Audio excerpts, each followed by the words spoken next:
Good morning, everyone. My name is Dave Britton. I'm the Director of Amazon Business in the UK and Ireland. I'm joined today by Tom Fuchs from the American International School in Vienna and Kyush Modasia from Academies Enterprise Trust here in the UK. We're here to talk about how to monitor and report on purchases in order to drive insight and value for your organisation. Coming to you, Kyush, tell us what's going on at AET. Thanks, Dave. Good afternoon, everyone. My name is Kyush Modasia. I'm here to talk a little bit about my experience of creating efficiencies in the finance function and the benefits that can bring to the buying process. I currently work as the Deputy Director of Finance, reporting in directly to the CFO for a multi-academy trust called Academies Enterprise Trust, or AET for short. So just a bit of background for those who aren't familiar with what a multi-academy trust is. Simply put, it's an organisation which manages multiple academies. In 2000, the government had announced an initiative which introduced academies. These are independent state-funded schools which receive their funding directly from central government rather than through a local authority.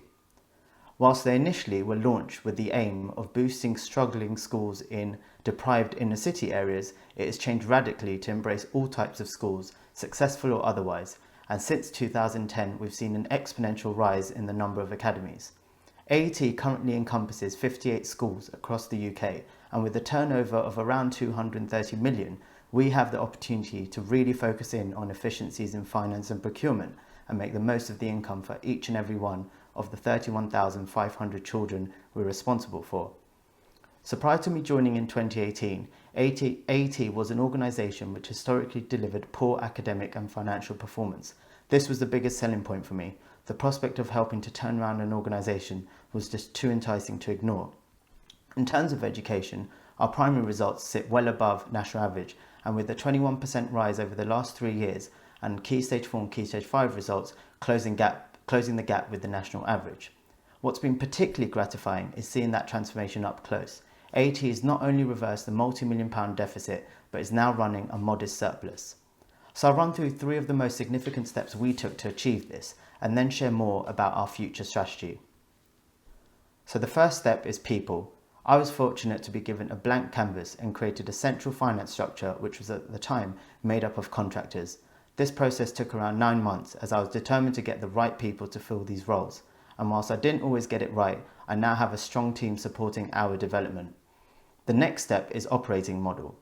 We had an operational model that was equivalent to 58 different entities all working in silo with their own systems and processes and a head office which essentially consolidated data. The trust was already committed to a national restructure, moving to a cluster-based model of the finance function. This involved restructuring school-based finance staff to a centralised model of delivery via 11 hubs across the country managing groups of academies. And finally, we have process. There was a drastic need to improve financial systems and processes as they were not only archaic but acted as a barrier to any kind of centralisation we had planned. An enormous amount of work was needed to get the basics in place if the operating model was to work, and so much of this has involved implementing the following key aspects. Automation. Our aim was to go paperless and make the whole ordering process far more efficient. Budgetary control is one of the most important aspects of finance in this sector, and so an electronic automated PO system with real-time budget holder reports was an absolute necessity. We were used to handwritten purchase orders, being passed for authorization and then handed to finance, who'd input the information into a PO before checking the budget and sending this to suppliers via email. We had to engage heavily with the developers to have a workflow which supports the centralized approach and cluster model in place, removing the need for paper or handwritten signatures. The next aspect was centralization, made up of 4 initiatives. A single accounting database for all of our academies to bring 58 academies together in one place. Consistent and mandated financial procedures and processes so that finance operated as one function. A centralized nominal ledger and cost center based on the academy phase, so this would differ for primaries and secondaries, and this was key to improving our financial reporting. And finally, a centrally managed purchase ledger. Up until this point, each academy essentially had their own purchase ledger. We've been working on streamlining our purchase ledger, and this involves speaking to thousands of suppliers to reduce the number of invoices and create single AET accounts as opposed to academy level supplier accounts. Just to put things in perspective, we had over 22,000 suppliers when I joined AET, which hugely restricted any buying power we would have. This drive coincides with the push for centralised or regional contracts for various expenditure to do with our estates, with a goal to reduce our suppliers by almost 75%. Currently, only 50-odd finance staff have access to the Amazon business site and our exclusive pricing deals, so this often causes issues when teachers placing orders cannot see the products and pricing available on the business site as they are using the consumer Amazon website. One of the initiatives we've been working on with Amazon Business to resolve this is to roll out a single sign-on facility for all 5,000 of our staff. And the next step is to integrate this feature in terms of a punch-out on the PO system. Last but not least, staff training. This involved termly training for all staff and creating an online bank of webinars and how-to guides. The last point is always vitally important and brings us back to investing in our people. Far too often, we critique the work of our colleagues without appreciating that they may not have ever had any training. We all know that training is essential for the finance function to be successful, and that was non-existent in the past. So what have we gained from all of this? The change in operating model has yielded annual savings of over 1 million and reduced our staffing by just under 40% to a team of 70 staff now. These savings have been reinvested centrally through our education team to deliver a wide range of IT and education resources to bridge the learning gap for our pupils. We have 30% of our students who are disadvantaged, and for them, access to learning is more important than ever at this time. The recent pandemic has led us to fast-track our IT strategy, and the savings allowed us to purchase over 12,000 Chromebooks and 3,000 Wi-Fi dongles to enable our most vulnerable children to access remote learning during COVID, lockdown and beyond. We were able to react quickly, and the changes we've made in processes enabled us to order the dongles from Amazon, and the Prime subscription meant they were delivered swiftly to our multiple sites.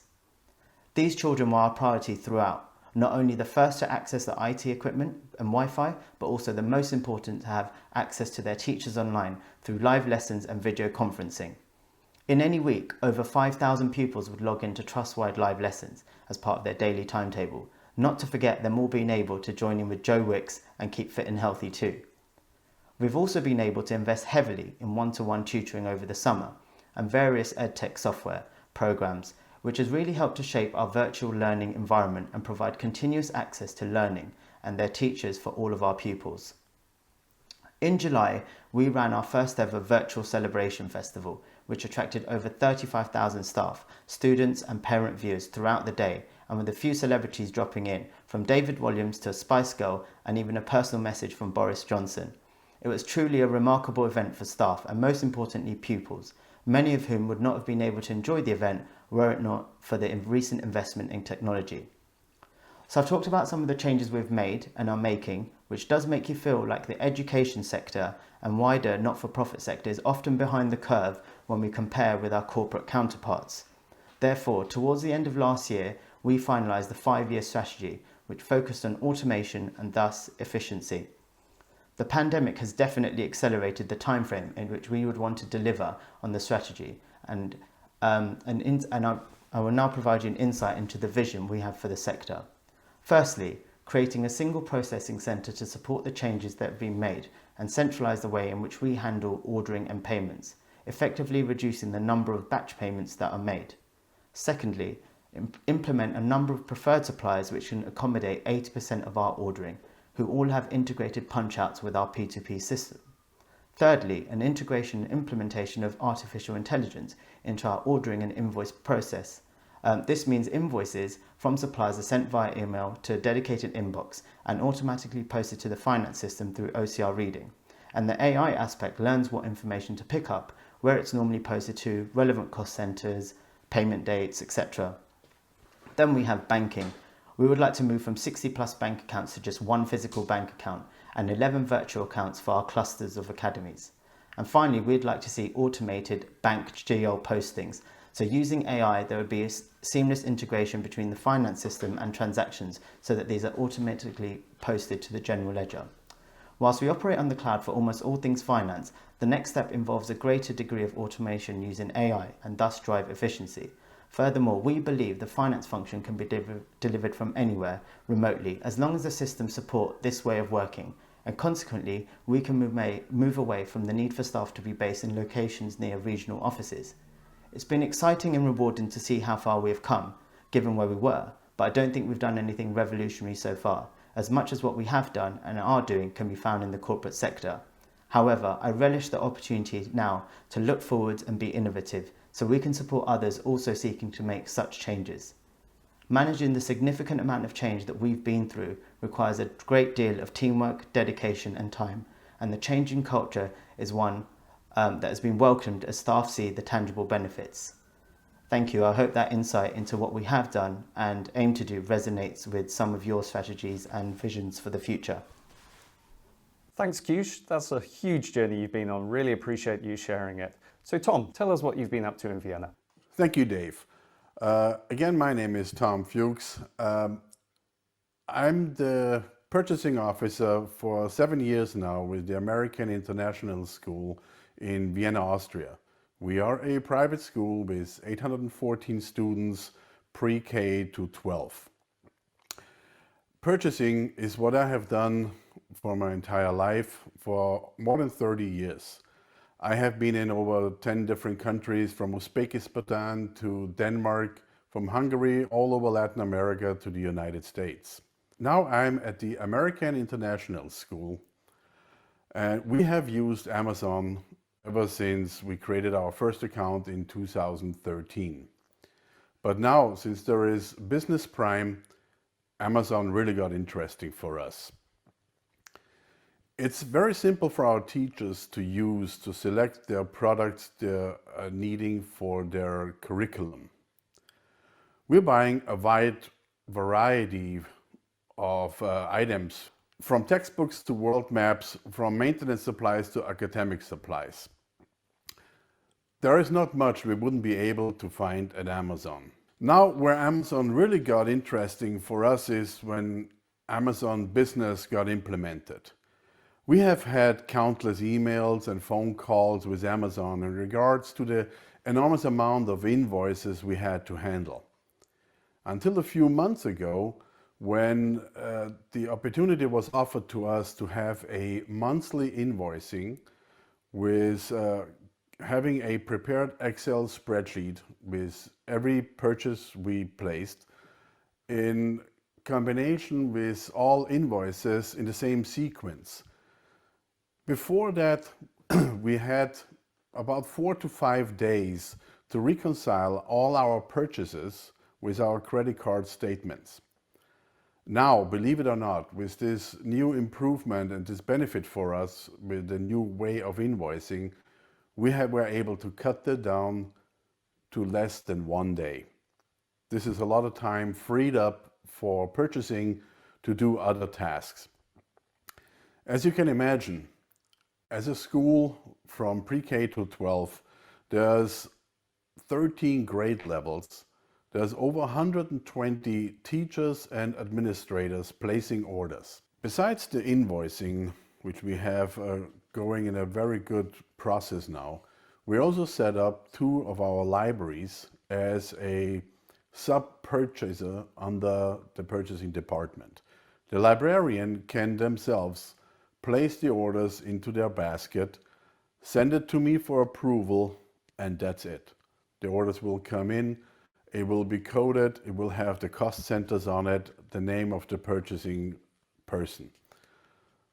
This is a really very important step for us to have this kind of service, to make it much more easier for purchasing, for receiving, and for our custodians to deliver the packages to all the different classrooms.